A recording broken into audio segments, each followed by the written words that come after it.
Thank you, Madam Vice President. We welcome the rapporteur's report and his opening remarks. Cambodia is in the midst of yet another ruling party-created crisis. In the July 28 national elections, the Cambodian People's Party, in power since 1979, controlled and used in a partisan manner all official election-related bodies. This included the National Election Committee and the Constitutional Council, both of which failed to address credible allegations of voter fraud and other irregularities. As a result, the Cambodian people have yet again been deprived of a free and fair election. Government attempts to block peaceful demonstrations demanding an independent investigation into election irregularities have ended in unnecessary or excessive use of force against protesters and bystanders. Without an independent investigation, the opposition is refusing to take up seats in the National Assembly. Meanwhile, the government continues to commit serious human rights violations throughout the country. National and local authorities collude with land-grabbing investors, dispossessing the poor and trampling on their rights. On top of this, land rights protesters are threatened with arrest or violence. Intimidation and criminal prosecutions against defenders and political activists have also become commonplace.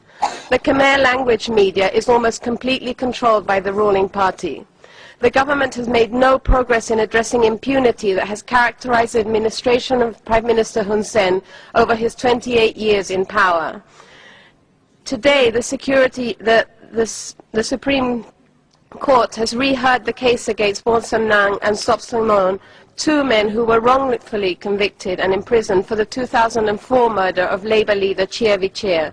The charges should be dropped against them, and the world awaits the verdict.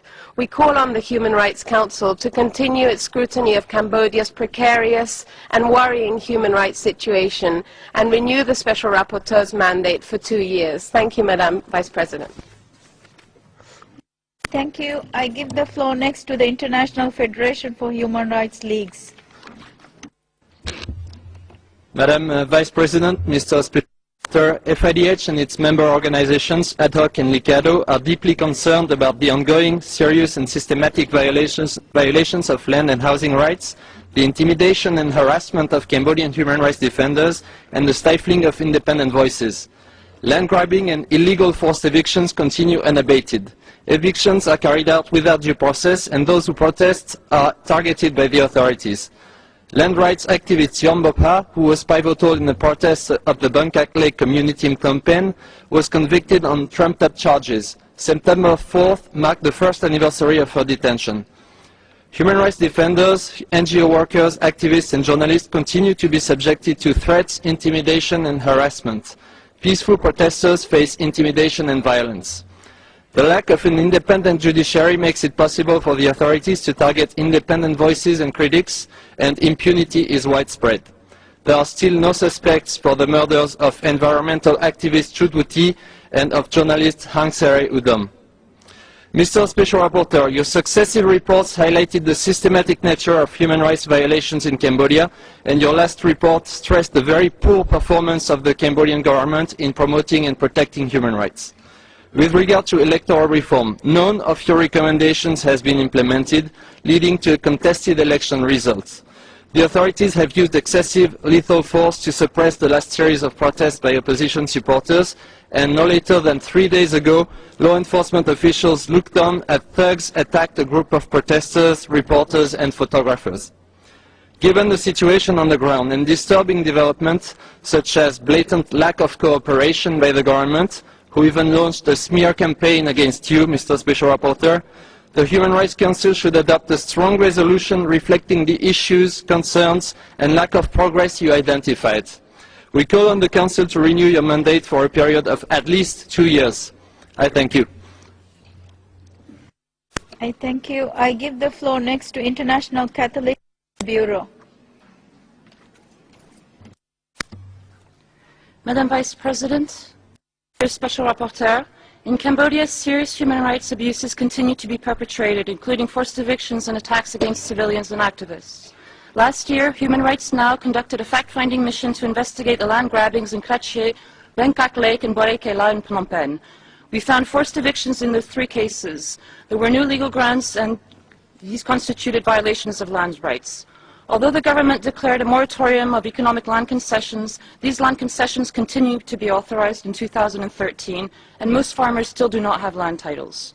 Throughout 2012, the arbitrary arrest, detention, and prosecution against human rights defenders acting on land rights issues are perpetrated by the government, including the detention and prosecution of the radio owner Monsonando, imprisonment of 2 female housing activists, Tin Sakmoni and Yon Bopa.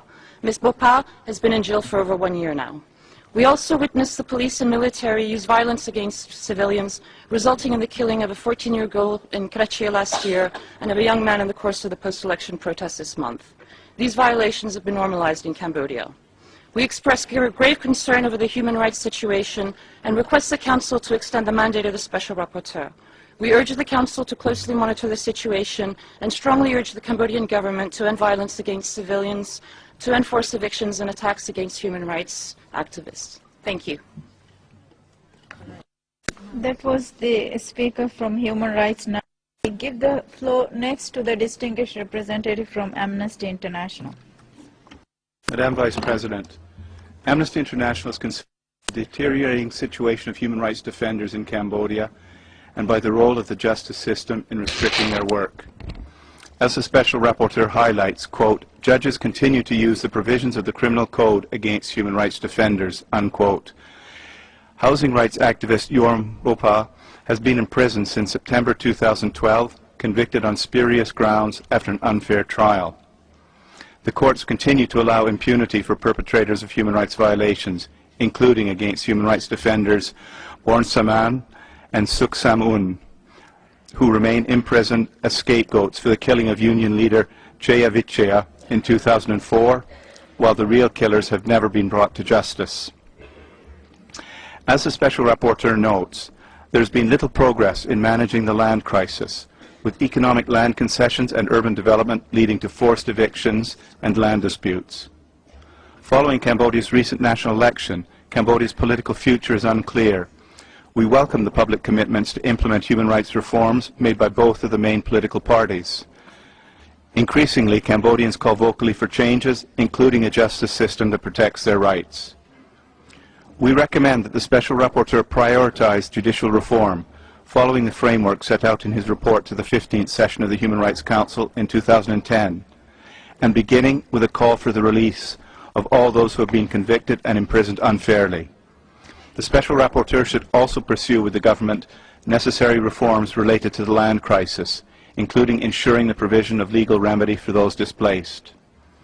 Amnesty International recommends that the Memorandum of Understanding between the Government of Cambodia and the Office of the United Nations High Commissioner for Human Rights in Cambodia be extended for at least 2 years to allow the Office to continue its invaluable work in the promotion and protection of human rights and support for the Special Rapporteur's work. Thank you, Madam Vice President. Thank you. I give the floor next to the Social Service Agency of the Protestant Church in Germany. Madam Vice President, Special Rapporteur, LICADO welcomes your report and adds its voice to those who have urged the renewal of your mandate.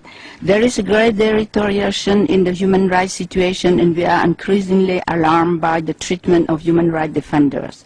Those who seek to assert their right in relation to land or labor issues, and those who support them, such as NGO staff and journalists, are at particular risk, facing violence, spurious legal action, intimidation, and even murder. It is commonplace for the authorities to deploy a range of methods, including gunfire, beating, and electric buttons, to disperse peaceful demonstration. Recently, undercover armed force shot dead a man and seriously injured at least 12 others as Crown attempted to return home following an opposition party-led post-election protest. This year, there have been at least 6 incidents of violence used against striking workers by police, private security firms, and employers, resulting in 41 injuries. This constant assault on protests render the right of the Cambodian people to freedom of expression and assembly increasingly vulnerable. We urge the Human Rights Council to extend its monitoring of Cambodia by requesting the Special Rapporteurs on the right to freedom of opinion and expression and peacefully assembly and association to conduct study on their respective issues in Cambodia. Those who perpetrate violent actions against human rights defenders are never punished. In June, a district governor was finally convicted of an intentional violence, having shot and wounded 3 gunmen factory workers during a protest. He has not served a single day of his sentence. Impunity needs to be urgently addressed. Mr. Special Rapporteur, we support your recommendations that human rights defenders should be allowed to carry out their work without intimidation and harassment, and your repeated recommendation to strengthen the independence and capacity of the judiciary.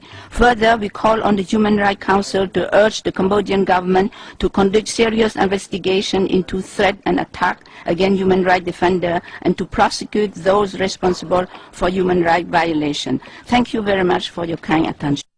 Thank you. I give the floor next to the World Association for the School as an Institute of Peace. Merci, Madame la Vice-Présidente. Thank you, Madam Vice President. Professor Subedi was able to write 2 important points into his report on the electoral and judicial reform. The Khmer people are currently living in a state of poverty, corruption, land grabbing by force, perpetual violence, signs of a breach of human rights, the Constitution, and the Paris Peace Accords on Cambodia in 1991.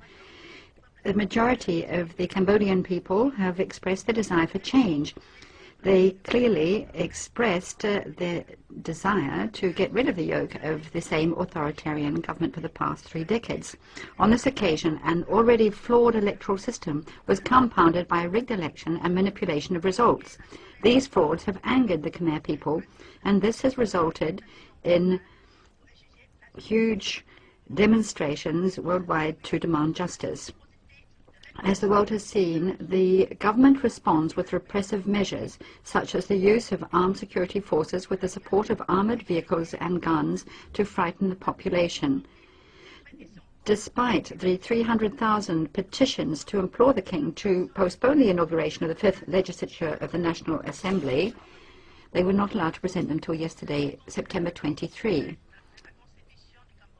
The fact that the opening of the new National Assembly contravenes Article 76 of the Constitution of Cambodia and exacerbates the anger of the Khmer people is being rejected by its citizens. Madam Vice President, we urge the international community to take the revolt of the Khmer people seriously. The Khmer people received assurances from the international community through the Paris Peace Agreement on Cambodia to enjoy a multi-party democracy. In such a situation, Article 5.1 of the Paris Peace Accords on Cambodia states that a violation or threat of violation of any commitments in the agreement, the signatory countries to this instrument undertake to consult immediately with a view to adopting all appropriate steps. Article 5.4 calls upon the competent organs of the United Nations to take appropriate measures to put an end to these violations, to avoid killing of Cambodian civilians who demonstrate in a peaceful manner to demand justice from the recent election. Thank you for your kind attention. Thank you. I give the